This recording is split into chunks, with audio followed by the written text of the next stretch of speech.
Hello everybody and welcome back to Screen Stars and welcome to my review for the first two episodes of the brand new Creepshow TV series that is premiering on Shudder right now, the horror streamlining service. Now, Creepshow really doesn't need an awful lot of introduction, however. It, for me, is amongst the best anthology horror films, the Creepshow films that came out in the 80s. They're just so much fun. So I was really looking forward to the new Shudder Creepshow TV show. And the first two episodes focus on 4 short horror stories. Each episode has 2 short horror stories. So we get Grey Matter, The House of the Head, Bad Wolf Down, and The Finger. I'm going to have a little talk through each of these episodes and give you my thoughts on what I think of the start of this new TV show. Now, the first episode is called Grey Matter, and we see a few familiar faces in here that you will recognise. We get the guy from the Saw movies, we get the guy who plays Gus in Breaking Bad. We get Adrienne. I always get her name wrong, but you know who I mean. She was in the original Creepshow, in the Crate story. And this story focuses on a boy. There's like a huge storm going off, and this boy turns up at like the local store where the sheriff is, and three of the locals. And he tells this horrific story about his father, who is basically fallen into alcoholism. And he's really worried about his dad, and then 2 of them go off to try and find out what's going on to his house in the midst of the storm, and this lad stays behind and explains to Adrienne Barbeau what is going on with his father. So he goes through the whole backstory of his father, about how they lost their mother and he kept getting worse and worse and worse, and then more horrific things started to happen with him and his father. It was actually a pretty good story, and it was nice to see some familiar faces here. It's nice as well, I think, that this TV show gives you a real flavour of the original movies. It's got that colour, it's got the humour.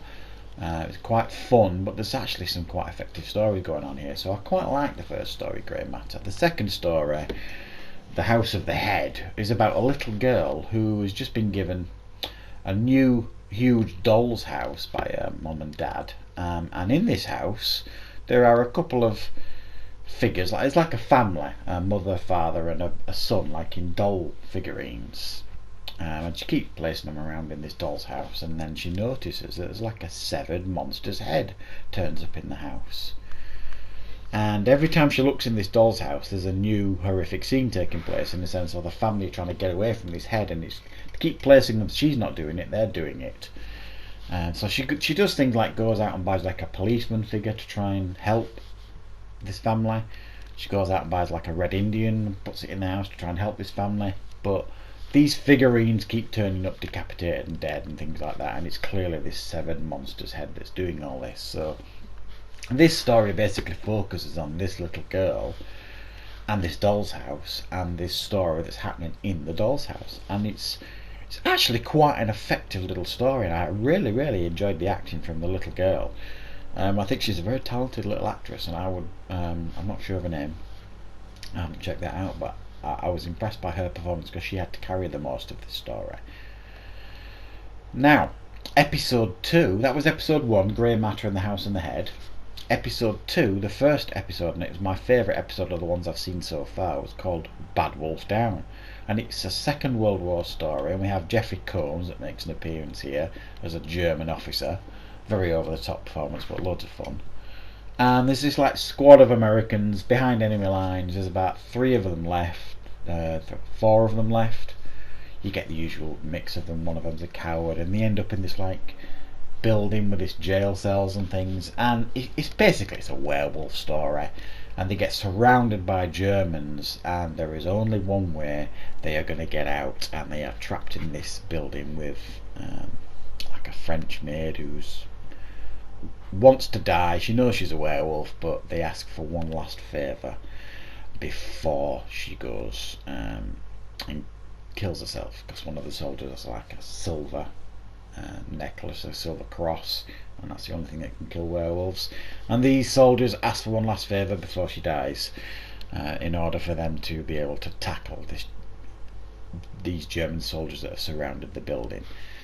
I gotta say, I really like this story. I thought it was really effective, and I thought the werewolf effects were really, really brilliant. I really, really loved them. So yeah, I do recommend this one as well. And the last story that I watched was called The Finger. Now initially I wasn't that keen on this episode. There was a lot of like breaking the fourth wall. The character was talking to the screen, i.e. talking to us. It's the most comedic of the stories that I've seen so far, this one. But it actually really grew on me, and it's about this guy who finds this finger, and